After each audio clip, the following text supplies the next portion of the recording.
आज बात करते हैं टीडीएस और टीसीएस की क्या डिफरेंस क्या है टीडीएस और टीसीएस में। टीडीएस मतलब tax deduction at source, TCS tax collection at source. दोनों फॉर्म है टैक्स को कलेक्ट करने के लिए। टीडीएस में क्या होता है, एम्प्लॉयर द्वारा एम्प्लॉय को जो सैलरी दी जाती है उस सैलरी में से एक फिक्स परसेंटेज डिडक्ट कर लिया जाता है। एक एग्जांपल के लिए, एक बंदा ए है, एक बंदा जेड है। जेड एम्प्लॉयर है जिसके यहाँ ए काम करता है। जेड ए को जब सैलरी देता है तो उसमें से 10%, मान लो 10,000 सैलरी देता है, 10% 1,000 रुपये हर महीने काट लेता है टीडीएस के। 12 महीने के बाद 10,000 के 9,000 के हिसाब से 12 निमा 108, 1,8 उसको सैलरी देता है। बाकी का जो 12,000 रुपये है वो टीडीएस में दिखा देता है।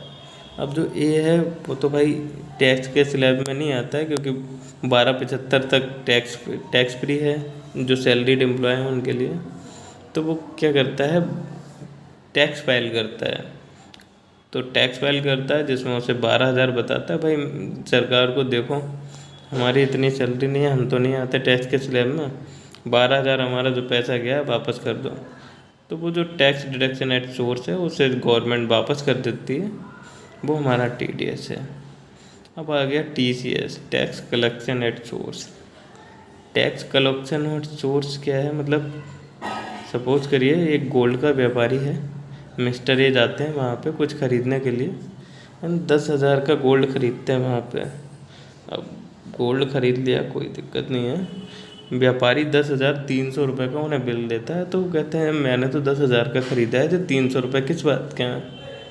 तो सुनार कहता भाई हमारी जेब में थोड़ी जा रहे हैं, 3% का ये आप पे टीसीएस लगा है। टीसीएस में बोले तो टैक्स कलेक्शन एट सोर्स लगा है, ये गवर्नमेंट की जेब में जा रहा है। ठीक है, हम कहेंगे आप हमको जीएसटी वाला इनवॉइस दे दो ओरिजिनल, कहीं तुम मैनुअल वाला बना के अपनी जेब में ना रख लो, ब्लैक मनी कर लो।